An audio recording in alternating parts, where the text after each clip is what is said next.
Greetings from South Korea. I am Adang, Arirang News AI anchor. Here is the news-making headlines today. South Korea's presidential office says discussions are still underway on finalizing the joint fact sheet that will outline trade and security agreements with the United States. A senior official told reporters on Friday that adjustments are being made to parts of the text related to security matters, while there are no issues on trade at the moment. The official added it is difficult to specify when the document will be made public. Questions have been mounting over the timing of the release, following Presidents Lee Jae-myung and Donald Trump's summit last week in Gyeongju. North Korea fired a ballistic missile toward the East Sea on Friday, in just 2 weeks after its previous launch. Seoul's Joint Chiefs of Staff says the launch was detected at 12:35 p.m.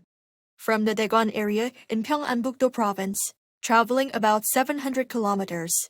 It is North Korea's 7th ballistic missile launch this year, and the second since President Lee Jae-myung took office. Friday's launch follows Washington's strengthened sanctions aimed at North Korea's overseas revenue networks. The U.S. Treasury Department on Tuesday imposed sanctions on 8 North Korean nationals and 2 institutions. Over in North Korea, high-ranking political and military officials from the regime and Russia have met in Pyongyang for talks.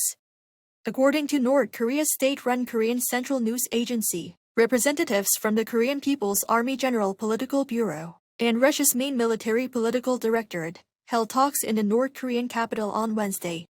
The meeting was attended by Baek Young-il, Vice Director of the General Political Bureau of the Korean People's Army, and Russian Deputy Defense Minister Viktor Gormykhin.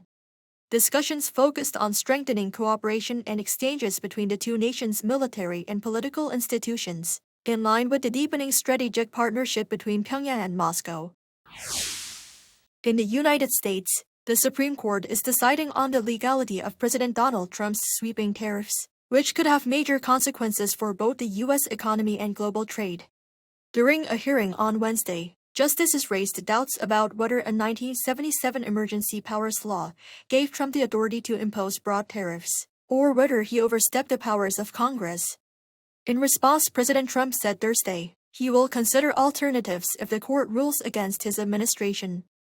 If the court finds Trump's tariffs unlawful, the government may have to refund some of the duties collected from businesses, which U.S. Trade Representative Jamieson Greer estimates could exceed $100 billion and could approach $200 billion, though no exact figure has been confirmed. Lawmakers and stakeholders will work to develop traditional Korean culture as a new industry and tourism resource.